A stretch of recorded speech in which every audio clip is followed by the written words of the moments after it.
Ok. Então, tá bom. Boa noite, para quem ainda me conhece, eu sou a Ana Laura, sou a R3 da Hepato, e eu que vou apresentar a sessão clínica de hoje. O paciente de hoje é um paciente recente no nosso ambulatório, a primeira consulta dele foi dia 3 de julho desse ano, e ele foi encaminhado via CROSS devido a nódulos em pescoço e um anti-HCV positivo. Ele se trata de um paciente homem de 57 anos, natural e procedente de São Paulo, trabalha como motorista de aplicativo. De queixa, ele buscou, na verdade, atenção primária há 10 meses, com uma queixa de perda ponderal de 8 quilos, com 10 meses de evolução também, um aparecimento de nodulações indolores em regiões supraclavicular, axilar e cervical à esquerda, além de sudorese noturna de longa data. Relata ainda que aos 16 anos apresentou um episódio de icterícia, no qual buscou atendimento no Hospital Emílio Ribas, e foi informado do diagnóstico de hepatite, mas não realizou acompanhamento posteriormente. De antecedentes, ele é um paciente que fazia uso eventual de AINES, tem um histórico de HPV em tratamento com podofilina, fazia uso de maconha e cocaína inalatória injetável entre os 20 e 22 anos, é um paciente tabagista, tem uma carga tabágica de 30 anos máximo, e etilista com uma ingesta de aproximadamente 10 latas de cerveja por mês.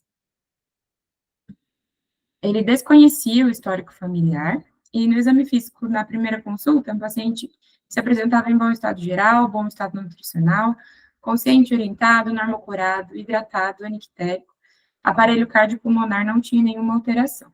O que chamava atenção era o abdômen, que era semigloboso, flácido, tinha ruídos normoativos, com uma superfície irregular, apresentando uma massa abdominal palpável em quadrante superior de hemiabdômen esquerdo, de aspecto multinodular, indolor, que não ultrapassa a linha média do abdômen, além de um traube maciço.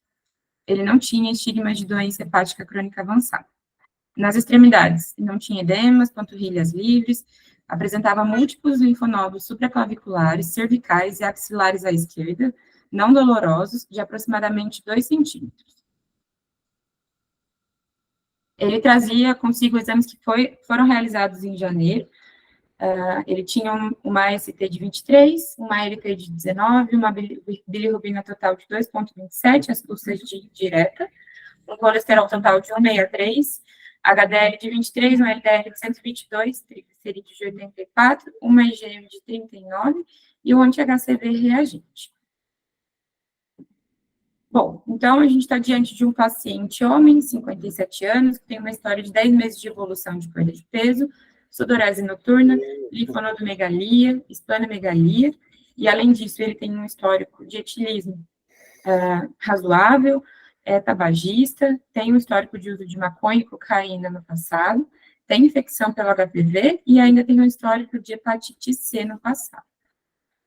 Diante desse quadro, do exame físico desse paciente, alguém já consegue formular alguma hipótese diagnóstica? Como vocês fariam o segmento desse paciente? Quem quer começar? Eu pensaria em linfoma células B para esse paciente. Por quê? Pela queixa, né, de perda de peso, sudorese, não sei, ele teve perda de mais de 10% em 30 dias, Ana? Para caracterizar sintomas B para ele? Não, tem que calcular não, 8 quilos em 10 dias. Mas assim, eu pensaria pela questão dele já ter tido a hepatite C, da relação que existe, né, entre hepatite C e linfoma B, pela idade, pela queixa, né, pela adenomegalia.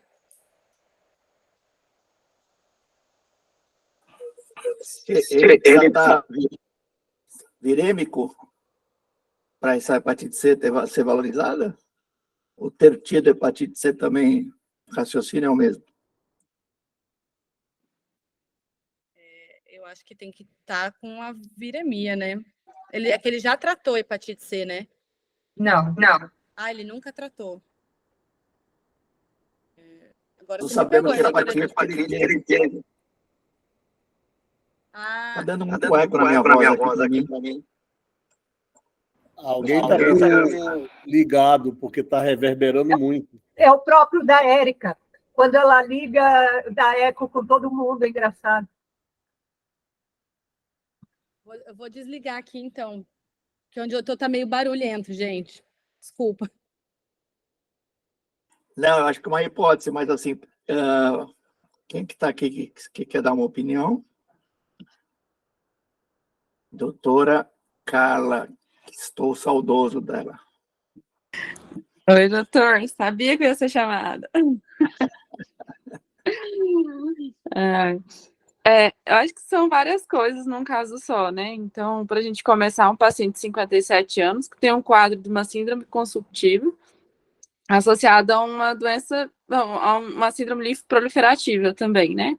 Tem a perda ponderal, tem esse quadro de linfonodomegalia generalizada, tem sudorese. Então, diante disso, a primeira hipótese que vem na cabeça realmente é uma doença linfoproliferativa, mas é um paciente também que tem história de exposição de risco, etilista, ex-usuário de drogas, então acho que também a gente tem que pensar em causas infecciosas, uma endocardite, e outras etiologias infecciosas, né, como HIV, enfim, acho que ampliar um pouquinho isso. E tem essa história de hepatite C aos 16 anos, que foi a partir de uma síndrome ictérica, né? Então, assim, ele tem um anti-HCV positivo, mas a gente precisaria da carga viral para saber se foi uma hepatite C que teve uma soroconversão, ou se ele ainda é um portador do vírus C e que precisa ser tratado para isso. Acho que precisa de uma avaliação hepática, né, para a gente saber, se tratando de uma hepatite C crônica, já para ver se esse fígado tem algum comprometimento. Assim como essa história de etilismo também, né? Mas eu acho que o quadro dele principal pensaria numa doença linfoproliferativa. Tem esse baço, essa massa palpável, o hipocôndrio esquerdo, eu ficaria preocupada com isso. O laboratório dele, eu acho que eu tinha visto, a bilirrubina é de 2 pontos alguma coisa, mas é às custas de indireta, né? A bilidireta dele, acho que era 0,6. Exato. Então, isso reforça, assim, eu pensaria mais em um quadro hematológico mesmo. Deixa eu te fazer uma pergunta. O fato dele ter esse comportamento sugere uma linfoproliferativa. Alguma coisa do exame físico fez você chamar a atenção? Chamou a sua atenção? Para a doença linfoproliferativa? Sim. Ele tem um quadro de linfonodomegalia, né, generalizado, deixa eu só ler de novo aqui. Mas tem essa massa em hipocôndrio esquerdo, né, em abdômen esquerdo, de aspecto multinodular e indolor. Eu, assim, traube maciço, eu fico preocupada, assim, pensaria no baço dele, alguma coisa ali. E múltiplos linfonodos supraclaviculares, cervicais e axilares à esquerda. Pensaria em algo neoplásico mesmo, ou infeccioso, né? Cursando com essa linfonodomegalia generalizada, inclusive com aumento esplênico. Bom, eu lembro, quando a gente estava vendo esse caso lá com a Ilene, eu lembrei bastante do Dr. Gama, de uma coisa que ele sempre fala nas nossas reuniões. Dr. Gama, o senhor chamou alguma coisa sua atenção nesse exame físico? Sim, quando a gente examinou esse paciente, né, o que chamava a atenção é que ele tinha uma linfonodomegalia generalizada, primeiro porque tem mais de 2 cadeias descontínuas acometidas, né, então isso já é a definição de linfonodomegalia generalizada, com uma doença acima e abaixo do diafragma e com um comportamento absolutamente assimétrico. Na verdade, todo a linfonodomegalia, né, identificada ao exame físico do M-abdômen, quer dizer, do M-corpo esquerdo, né? Isso é um comportamento que é muito, se não característico, é muito comum na doença linfoproliferativa com linfoma não Hodgkin, né? Então, esse comportamento das linfonodomegalias colocava essa hipótese diagnóstica como a mais provável, e aí, diante do vírus C, né, positivo, a relação de que o vírus C não é um vírus linfotrópico e, portanto, não é oncogênico também, com um risco maior, né, para a doença linfoproliferativa, reforçou essa impressão diagnóstica. E os sintomas que ele apresentava de perda ponderal de mais de 10% do peso habitual, porque ele tinha 78 quilos, ele perdeu 10 quilos ao longo de alguns meses, né? A sudorese noturna, que ele também apresentava já de alguns meses de evolução, então ele tinha já sintomas B, faltava só a febre, porque não havia relato de febre, e se ele tivesse prurido, o prurido não é mais sintoma B, é parte integrante da história do linfoma, mas ele tinha 2 sintomas ali que chamavam a atenção para colocá-lo como, não é um paciente que, tendo uma doença linfoproliferativa do porte do linfoma não Hodgkin de células B, e a gente pensa em células B principalmente pela associação com o vírus C e também porque o linfoma de células B ele é mais prevalente, né? 88% das vezes é B, só 12% das vezes é T, né? E os linfomas T são mais agressivos do que o B. Então, por todos esses motivos, a gente acaba sempre apostando mais no B do que no T, exceto quando tem algumas características clínicas mais específicas, né? Eu achei interessante a Carla chamar a atenção, né, para o risco de exposição não só ao vírus C, mas ao HIV. Esse paciente tem HPV, esse paciente usou droga como cocaína, era alcoolista, enfim.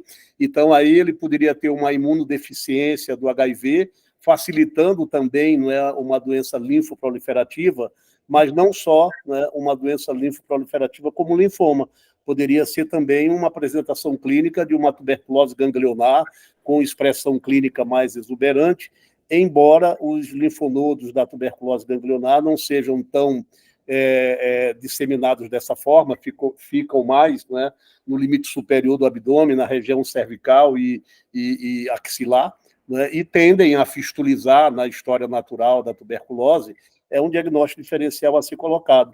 E quando a gente discutiu esse caso, a doutora Lúcia chamou a atenção também para colocar como diagnóstico diferencial a síndrome de Castleman, né, que deve sempre ser pensada, embora uma doença rara, ser pensada diante de linfonodomegalias generalizadas, né? E quando a gente pensa nessa doença rara, que é uma doença linfoproliferativa benigna, ela tem 2 comportamentos, né? Um que é chamado, né, doença de Castleman, né, unicêntrica, e a outra que é multicêntrica. A multicêntrica é essa, com sintomas clínicos, com disseminação maior de envolvimento ganglionar e, às vezes, até mesmo visceral. Então, esse é um diagnóstico diferencial que eu acho que deve ser incluído. Além das causas infecciosas como tuberculose, eu acho que deveria se pensar, embora seja pouco provável, incluir sarcoidose no diagnóstico diferencial, porque ela faz parte desse diagnóstico de doenças linfoproliferativas. A sarcoidose entra como diagnóstico diferencial, né, obrigatoriamente, embora, né, o comportamento também das linfonodomegalias desse paciente sejam menos provável ser sarcoidose, porque a sarcoidose ela não faz grandes massas abdominais, ela faz mais linfonodomegalia hilar bilateral simétrica e gânglios pequenos cervicais, axilares, epitrocleares, enfim. Quando a gente examinou esse paciente lá na enfermaria, a gente palpou todas as cadeias ganglionares, procurando além dessas que são comumente examinadas, né? Palpamos a epitróclea, palpamos as cadeias intercostais, palpamos a femoral, o oco poplíteo, e ele, de fato, só tinha na distribuição que a Ana Laura chamou a atenção. Então, acho que esse é o grande diagnóstico diferencial, mas, particularmente, o linfoma de células B, não Hodgkin, né, deveria ser aí o diagnóstico mais provável. E, clinicamente, quando a gente olha esses pacientes com doença acima e abaixo do diafragma, a gente já coloca eles como estadio, no mínimo, 3. Né? Então, ele seria 3B, porque ele tem sintomas, né, que são os sintomas B, e ele tem doença acima e abaixo do diafragma com o baço envolvido. Então, ele seria se a gente fosse estadiar clinicamente, ele seria exatamente um 3B, né? E, claro, que a biópsia definiria, né, tratar-se de um linfoma não Hodgkin de células B. Bom, eu tinha perguntado isso mais por causa do problema da lateralidade, que você sempre chama atenção, e era isso que eu queria, em relação ao que a Carla falou, para lembrar, porque era tudo à esquerda, né, Gama? Tudo à esquerda, tudo à esquerda. E quando a Ana Laura descreve não ultrapassava a linha média do abdômen. Isso é um aspecto importante. Os gânglios ficavam todos, né, no lado esquerdo do abdômen, né? Assim, eu não tinha tentado. Ana Cláudia quer falar. Oi, gente. Nossa, show, hein, Gama? Pelo amor, você nem deixa o resto falar. Parabéns. Eu concordo com tudo que foi falado pelo Gama, muito bacana. E eu queria só fazer um comentário, que é exatamente a associação da hepatite C com o linfoma através da crioglobulinemia, né? Então, são pacientes que não é incomum essa situação, o paciente ter crioglobulina positiva, né? E isso é um fator relacionado à manifestação extrahepática da doença. Inclusive, pior prognóstico, né? Esse foi um trabalho que a gente publicou, nossa, em 2000 bolinha, que a gente fez esse levantamento exatamente de hepatite C com crioglobulinemia e com padrão policlonal, e que mostrou, nós tivemos um caso de linfoma não Hodgkin de células B, né? Então, sem dúvida alguma, eu ficaria eu acho que para mim é muito forte esse diagnóstico, mas sem dúvida alguma, o diagnóstico diferencial com doenças infectocontagiosas aí, né, até pela exposição do paciente, não sei se ele é um HIV, mas acho que faz parte da investigação, sem dúvida alguma, também faria parte. Parabéns, Gama. Só queria lembrar a crioglobulinemia como um fator associado. E não só de aparecimento de manifestações extrahepáticas, mas de pior progressão da doença no fígado, né? Então, vamos ver o que a Ana Laura vai trazer aí. Eu queria fazer uma pergunta para a professora Maria Lúcia, nossa chefa. É importante a presença do vírus? Ou pode ser uma infecção por vírus circulado?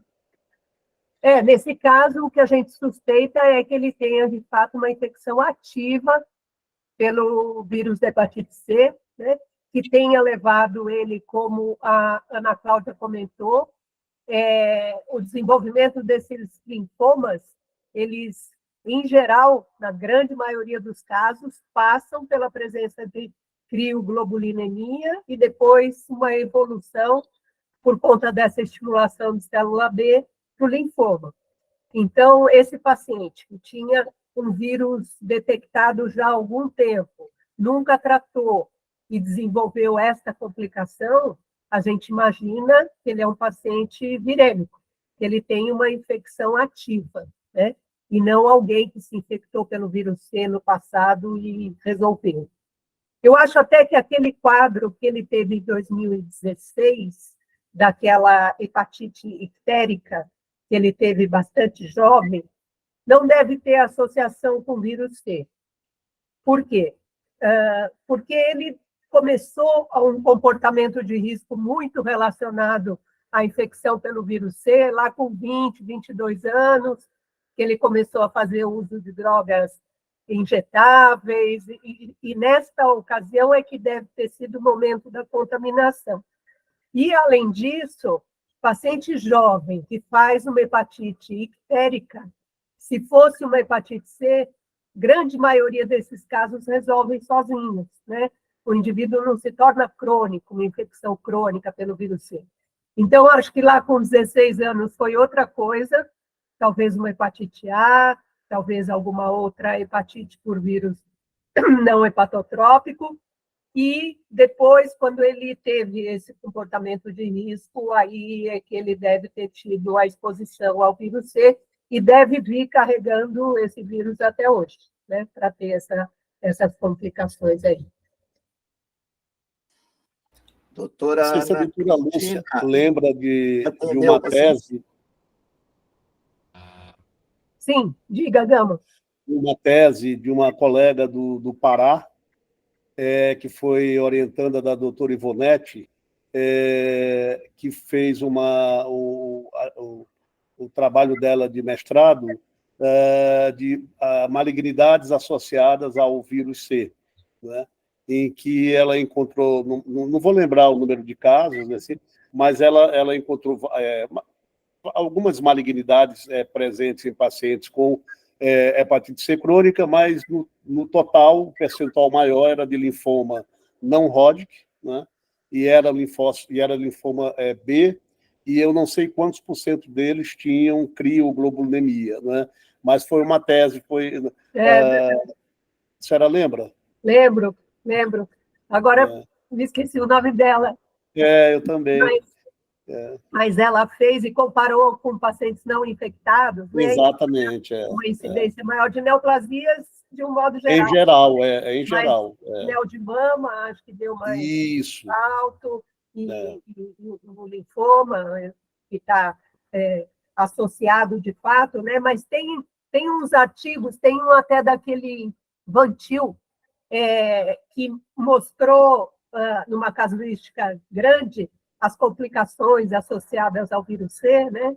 E que existe maior incidência de doença cardiovascular, de neoplasias diversas, incluindo o linfoma, que é a mais comum, né? Morte por todas as causas. Diabetes. Então, nesse contexto aí de vírus C ser uma infecção sistêmica, ele acaba ocasionando uma série de complicações aí relacionadas à parte tanto inflamatória crônica, né, que é um estado de inflamação crônica, como alterações imunológicas que acabam levando a essas complicações aí ao longo do tempo. Mas tinha esquecido dessa tese, foi mesmo. Ana Cristina entrou depois. Ana quer comentar, ela quer atender o paciente no ambulatório. Caminhou para a internação. Então, a gente viu, doutora Lúcia, ele veio num dia que a gente estava vendo os casos. De fato, a hipótese de doença linfoproliferativa foi a que a gente imaginou que fosse a principal. Como ele tinha esses sintomas, eu peguei a apresentação do caso aqui andada, mas eu acho que eu lembro, como ele tinha esses sintomas de febre, sempre fica aquele diagnóstico diferencial, aquela hipótese da tuberculose, e pensando numa doença linfoproliferativa associada com a hepatite C, ele tem essa epidemiologia lá de quando ele tinha 20 e poucos anos de idade, e o que a gente costuma ver é uma evolução de longa data mesmo, né? Quando é doença linfoproliferativa, a gente tem aí vários anos de infecção pelo vírus C, até o aparecimento da doença, né?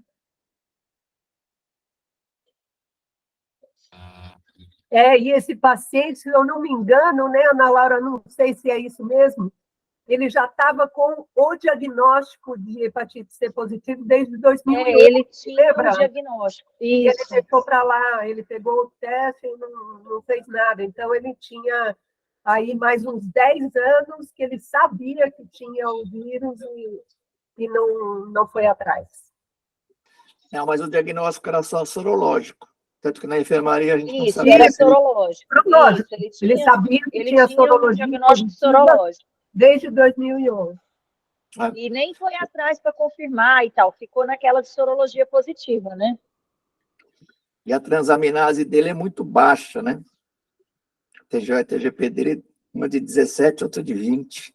A gente ficou na dúvida realmente se ele tivesse uma infecção atual pelo vírus C, se fosse só cicatriz. Mas o diagnóstico, a gente pediu até para o Gama ir lá ver na enfermaria e ele deu muito mais do que ele vai falar ainda hoje. Mas esse negócio da lateralidade, acho que foi o que mais me fez guardar esse paciente. Vamos lá, Ana Laura.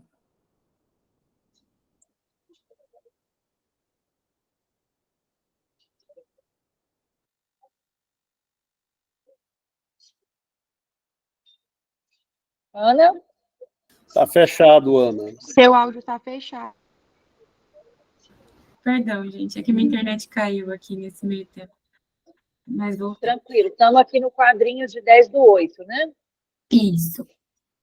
Vocês estão bem? Sim. Sim.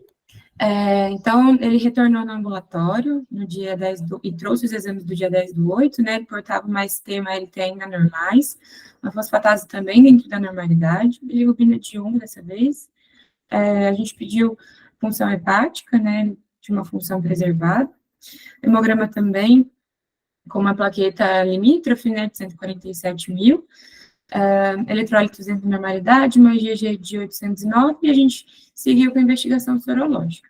Na época, a gente já tinha pedido uma carga viral, mas ele ainda não tinha feito. Tem um HBsAg não reagente, um anti-HBC total não reagente, um anti-HBs também não reagente e um BDRL não reagente. Alguém quer fazer algum comentário com relação a esses exames, ou eu posso seguir para o restante? Ana, só para... como a gente está falando do diagnóstico diferencial de doenças linfoproliferativas, né, na descrição do hemograma, seria interessante ter colocado a contagem diferencial, né, para ver se havia linfopenia, né, enfim, porque essa relação teria sentido aqui na correlação com o paciente, né? Eu só não consegui que não tinha. A presença de linfócitos atípicos, na observação ali né? Acredito que tu não colocou porque estava tudo normal, né? Exato, exatamente. Alguém muda o diagnóstico ou vamos em frente? Doutora Carla, continua igual? Eu acho que senti falta do LDH também. LDH, né, o ácido úrico, né, Isso, e a beta-2 microglobulina, que fazem falta aqui, né? Mas, no geral, tem função hepática preservada, né, transaminases normais.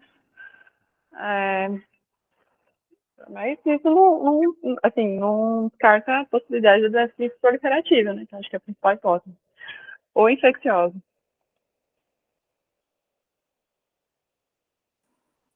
Então, vamos em frente. E chama atenção que ele tem uma ST maior que a LT, uma plaqueta 147 mil. A Guadalupe já falava, abaixo de 150 é plaquetopenia, né? Então, assim, plaquetopenia, ponto.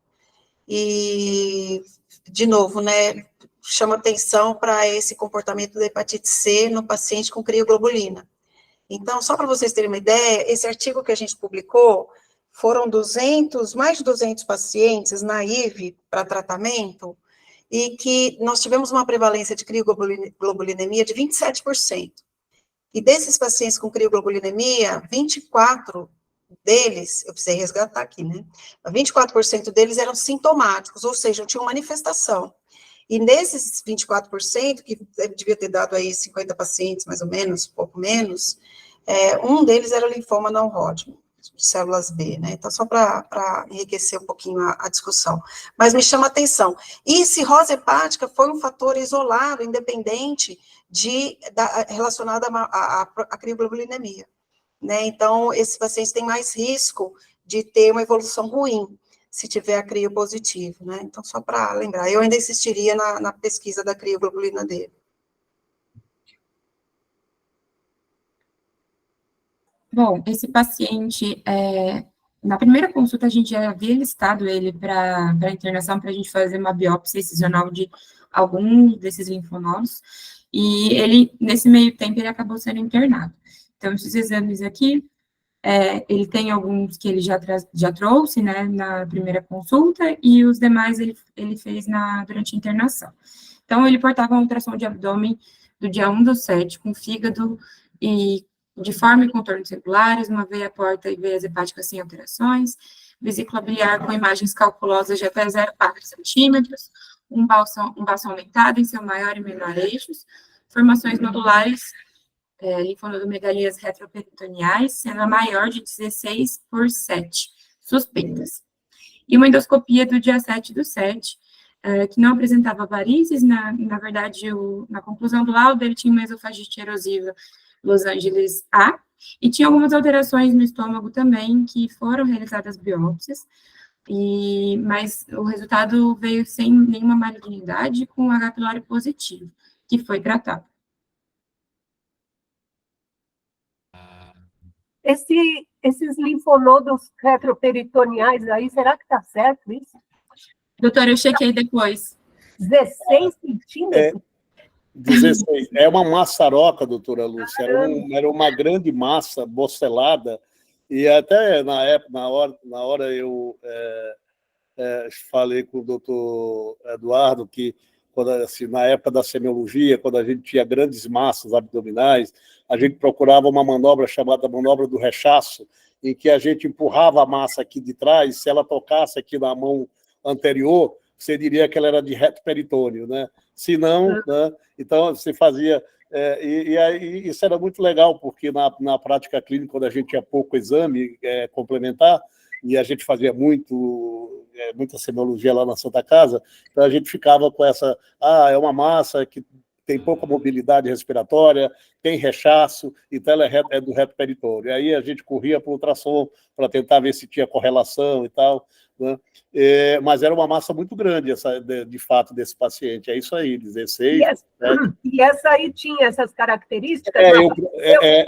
O rechaço, sim, né? Você empurrava ela lá, e ela batia da tua mão anterior, né? E aí o doutor Mário, quando estava lá, eu digo, eu não vou nem falar muito de semiologia aqui, porque ele deve ser moderno e vai achar que... Mas era muito legal. Porque... Ele gosta de palpar um baço, que alguém fala que o exame físico do abdômen está normal, ele sempre acha um baço. Então, que bom. Que bom. Mas o Gama deu uma aula de propedêutica abdominal muito legal aquele dia. Deve ser nódulos, linfonodos coalescentes, formando massa de 16, né? Exato, doutora. Eu acho que era isso, porque depois na tomo a gente via que era uma maçaroca de linfonodo, não era isso? Exatamente. Mas eu também tive a mesma impressão. Eu fiquei um pouco preocupada com essa gastrite atrófica, com H. pylori positivo. Pensei, um linfoma malte poderia justificar o quadro, apesar dessa biópsia ter descrição de ausência de sinais de malignidade, né? Mas me incomodou um pouquinho. Então, eu também tinha visto isso, porque em relação a essa rinite que apareceu, a rinite deixa o estômago meio sem motilidade, né, pela infiltração.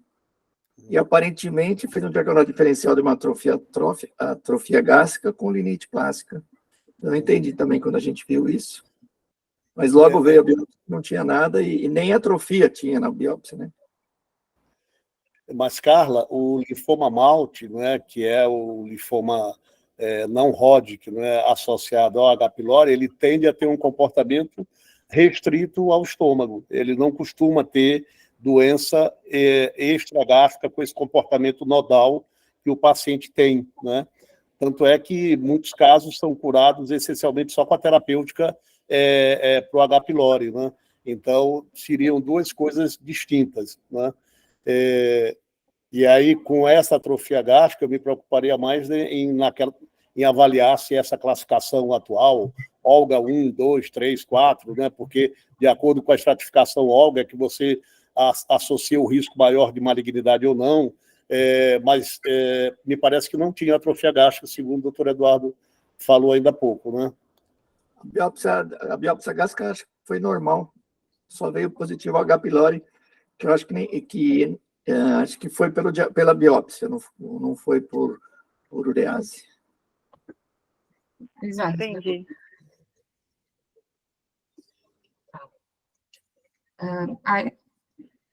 Aí a gente acabou realizando um ultrassom supraclavicular cervical à esquerda, e a gente nota que tem várias imagens ovais de conteúdo anecoico e hipoecoico, medindo as maiores 1,6 centímetros, sugestivo de cisto simples, e outra medindo 1,2 centímetros, sugestivo de linfonodo, localizadas nas regiões supraclavicular e cervical esquerda.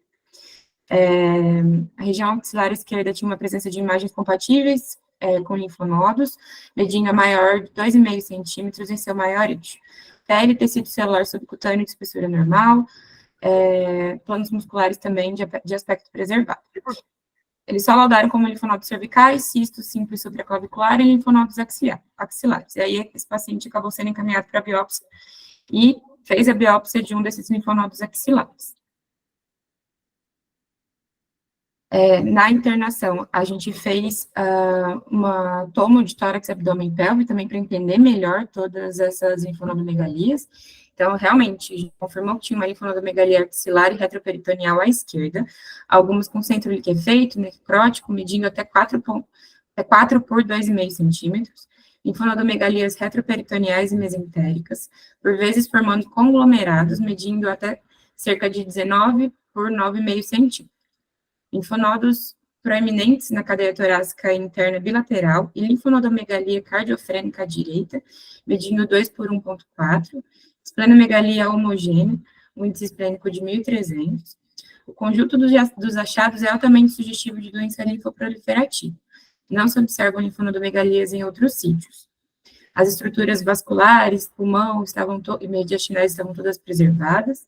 Fígado com dimensões normais, contornos regulares, apresentando focos hipotenuantes, subcentimétricos esparsos e inespecíficos. Veia porta e hepáticas pérvias, sem dilatação das vias biliares. O restante estava sem nenhuma alteração e ele também não tinha ascite. Perfeito. Opa. Alguém quer fazer algum comentário ou eu posso seguir? Continuamos com o mesmo diagnóstico, Gama? Sim, continuamos com o mesmo diagnóstico, que é agora a biópsia, né? Os demais exames, se forem possíveis, e a crio, né? E o que chama atenção é que o fígado dele é bom, né? Bom, não é? Então, várias coisas apontam para o fígado bom, né? O Edu já tinha falado no começo das enzimas bem normais, né? Uma albumina bem alta. E aquela fígado de aspecto normal. 147, mas um fígado normal, né? De tamanho normal, contorno regular. Então, grandes doenças hepáticas por conta desse vírus C. Ele não endoscopia sem varizes, né? Tem isso também, né? Endoscopia também não tem acabou varizes. de ver, sem varizes. Então, a doença hepática não está chamando a atenção, não. Mas o diagnóstico de linfoma, com certeza, prevalece. Eu não sei se a Ana lembra, mas ele ficou internado um mês antes, por conta de provável necrose de um linfonodo axilar. Ele teve muita dor, hiperemia, e ele precisou ser internado e tomar antibiótico. Eu acho que quando está descrito, alguns dos linfonodos estão com centro liquefeito, necrótico.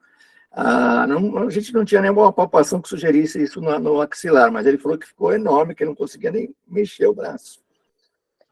Agora que você falou, de fato, eu não estava lembrando, não. Ele contava mesmo. E a outra coisa, Gamal, esses linfonodos proeminentes na cadeia torácica interna bilateral e o seu diagnóstico de sarcoidose volta ou deixa para lá?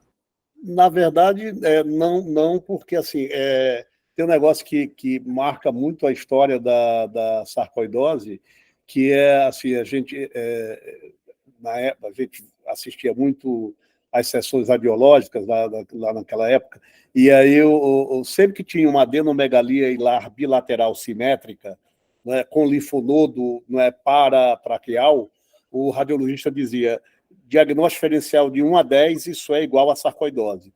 Sarcoidose, então, embora seja uma doença linfoproliferativa que possa ser generalizada, ela é prioritariamente uma adenopatia hilar bilateral simétrica, né? E aí você tem aquele aspecto tão regular que eles descreviam como aspecto em saco de batata, porque ficava tudo boceladozinho ali e era muito marcado ali a região ali hilar, né? Então, esse padrão sugeriria muito, não é, a ideia da sarcoidose. Comportamentos assimétricos, a sarcoidose não costuma fazer do ponto de vista de adenopatia hilar, não é? Então, mas regra não é absoluta, né, mas o comportamento da sarcoidose seria mais tipicamente desse modo, né? Mas deixaria a sarcoidose como diagnóstico, sim, diferencial, né? E uma outra coisa que é, assim, na sarcoidose, a sudorese noturna, a perda ponderal, ela não são sintomas, né, significativos.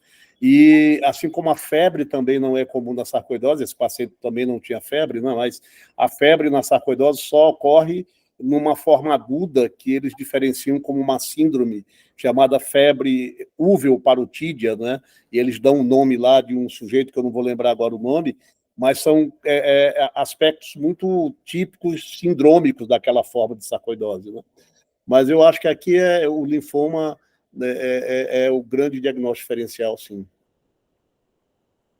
Doutor Gama sempre com alguma coisinha a mais, né? Parabéns pelas suas contribuições ao grupo. Isso Ana é uma Laura, enciclopédia, pelo amor. Ah, Muito bom. vamos em frente, Ana Laura. Vamos, doutor. Bom, então a gente seguiu com a biópsia excisional, ele fez o linfonodo axilar à esquerda, e o laudo da biópsia veio com uma proliferação linfóide atípica de padrão nodular, folicular, com áreas de extravasamento de cápsula linfonodal, compatível com linfoma não-Hodgkin do tipo linfoma folicular. A imunistoquímica, ele tinha um CD20 positivo, um BCL2 positivo, um BCL6 positivo, um CD10 positivo, e um KI67 de 30% a 40% das células.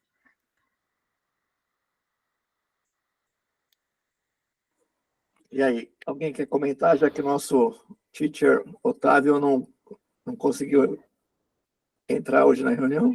Nossa, eu queria muito que ele estivesse aqui, sabe por pois quê? Porque eu estava vendo depois que esse linfoma folicular, ele não é o linfoma mais comumente visto na infecção pelo vírus C. Então, tem até um artigo que tem um quadrinho super bonitinho, assim, do desenvolvimento do linfoma não-Hodgkin, célula B na hepatite C. E você pode ter 3 tipos de linfoma. Que é aquele linfoma MZ, né, que é marginal. Que é o mais comum, tipo. eu acho, né? Oi? Que é o mais comum, eu acho, O né? mais O comum marginal. é o MZL, que é da linfoma da zona marginal, que é o mais comumente associado à infecção pelo vírus C. Depois tem um outro, que é DL-BCL, que também tem um número grande de casos associados à infecção pelo vírus C, e eles meio que passam, assim, os dois pela presença da CRIO, aquele desenvolvimento, aquele bombardeio do linfócito B, aí acaba fazendo linfoma e tal. Só que o folicular é um caminho todo diferente. Ele é bem mais raro na hepatite C, é o menos frequente, dá, assim, tipo 8% das associações de linfoma com vírus C é esse linfoma folicular, e ele não passa pela CRIO, pelo quadrinho que tinha lá, né? São outros tipos de alterações oncogênicas lá que vão levar a esse linfoma. Então, eu estava querendo muito perguntar para o Otávio se ele tem essa impressão, né? E essa classificação de associação com o vírus C, se faz sentido, o que ele acharia desse linfoma C folicular, nesse caso, onde a gente está, assim, estranhando um pouco, né? O fato dele ter muito pouca alteração hepática. Isso que a Ana Cláudia comentou, aparece mesmo, né? Eu conheço desse trabalho aí, e outros que foram feitos com crioglobulinemia e vírus C, e geralmente a crio e o linfoma, as manifestações extrahepáticas, são quando o paciente tem realmente doenças mais avançadas. Fibrose mais avançada, F3, F4, é ali que a gente encontra mais essas alterações. Então, esse aqui não tem, né? Então, nós não sabemos se ele é crio positivo ou não, é uma pesquisa que está em andamento ainda, né, Ana Laura? Foi só solicitada, mas, de qualquer forma, o linfoma folicular no vírus C não passa pela crioglobulinemia. Ele tem fator reumatoide positivo? Não tem dosado. Foi dosado. Tá. Porque eu acho que, inclusive, no dia que a gente discutiu, Além da crio, a gente discutiu a necessidade de ter o fator reumatoide e o complemento sérico, né? Porque na crio você tem elevação de fator reumatoide e você tem consumo de complemento, né? Então, faltavam esses exames complementares. E, se eu não me engano, doutora Lúcia, esse linfoma folicular, ele é um linfoma naquela classificação de baixo grau, de alto grau, ele é um linfoma de baixo grau. Baixo grau. E aí, ele é um linfoma indolente, ou seja, e por isso mesmo ele acaba tendo uma resposta terapêutica ruim, porque como ele não tem uma alta carga de proliferação, ele responde mal às quimioterapias, né? Exato. E aí, como ele também não passa pela crio, né, talvez o vírus C não seja, né, o responsável etiopatogênico por esse linfoma, né? Então, talvez ele tenha linfoma não Hodgkin de células B do tipo folicular, e o vírus C está ali sem nenhuma correlação com essa malignidade, né? Agora, tem um outro dado, né? Você vai conseguir falar o spoiler. Complica um pouco a situação aí. Passa para frente. Mas antes de falar o spoiler, poxa, muito legal. Eu não sabia dessa história do linfoma folicular. Ele não passava pela crio, ele tem um comportamento diferente. E aí, nesse sentido, o que o Gama fala faz sentido, né? Quer dizer, talvez esse vírus C esteja aí de bobeira e não tenha nada a ver com o quadro. Muito bom, aprendi muito com vocês. Obrigada, Lúcia. Obrigada, Gama. Muito bom. Vou seguir, então. Aqui são só os exames que a gente tem, são os exames evolutivos, né? Então, a última consulta dele do dia 10/8, eu coloquei aqui novamente. Esses exames do dia 18/9 são os da internação. E observem que ele teve uma alteração de AST/ALT, mas que a gente só observou e no retorno dele agora em outubro já estava dentro da normalidade. E a carga viral dele foi dosada dia 11/10, é detectável, mas abaixo do limite de quantificação. Nós estranhamos essa elevação. Em setembro, acho que a gente repetiu mesmo na própria enfermaria e estava normal. Então, a gente não entendeu muito essa elevação. A elevação do quê, doutora Du? A LTST. Tá. Aí, mas começou pontual sim, e também 18/9, né? Ele tinha duas antes de internar bem normais, tinha essas duas nossas aqui bem normais. E agora, na internação ele fez essa elevação. E sobre a evolução dele, ele passou em consulta com a gente na semana passada, né? A gente pediu dosagem de crioglobulina, pediu urinal 1 também. Foi iniciado o tratamento da hepatite C, ele foi encaminhado ao ambulatório de hematologia e está fazendo segmento ambulatorial com a dermatologia para tratamento do condiloma. Agora, essa carga viral Ana Laura, aí volta ao anterior. intriga, né? Porque ele tem um HCV-RNA detectável, mas abaixo do limite de quantificação, e uma das coisas que a gente sabe que pode fazer falsear a carga viral ou fazer baixos níveis de carga viral é justamente a presença de crio, porque ela precipita lá junto com a crio, né? Precipita as partículas. Então, incomodou, né, doutora Lúcia, essa carga viral baixa? Incomodou, e a gente até ficou feliz na hora, né? Porque eu falei, tá tudo explicado. Ele tem um tudo vírus explicado, C, é a crio e pronto. Ele tem o linfoma, por conta da crio, ele está negativando essa carga viral, né? Porque a gente colhe esse sangue aí em condições aí não adequadas, aí a gente bota na geladeira, aí é uma proteína que se precipita com o frio faz um fundinho lá no tubo, quando alguém vai fazer o PCR, colhe do sobrenadante e não vem nada, ou vem uma carga viral muito baixa. Para nós estava tudo explicado. O que está me intrigando é esse linfoma folicular, né? E essa falta de alteração hepática que ele tem, e de repente ele até tem uma hepatite C, porque ele tem uma viremia, mas uma viremia muito baixa, né? Então, o efeito do tratamento, porque esses linfomas associados o vírus C e a crioglobulinemia, quando você trata o vírus C, tem relato até de você tratar o linfoma sem quimioterapia, né? Tem um efeito muito benéfico sobre o próprio linfoma, o tratamento do vírus C. Além de reduzir evento adverso na hora que você for fazer a químio, tudo. Então, a gente estava muito seguro que esse paciente precisava ser tratado, e eu acho que precisa mesmo ser tratado, né? O que não está muito claro para nós é se é um linfoma associado desta forma com o vírus C, né, mediante formação de crio. Vamos ver a pesquisa de crio, o que acontece, né? Mas eu estava vendo um outro trabalho super interessante também, e até bem recente, comentei hoje com a Ana Laura, que tem... não, foi com a Ana Lúcia que eu falei de manhã. Tem paciente que negativa a sorologia por conta da presença de crio. Ele precipita o anticorpo e você não consegue detectar. Então, tem um caso clínico relatado na literatura, que essa pessoa aí postou, né?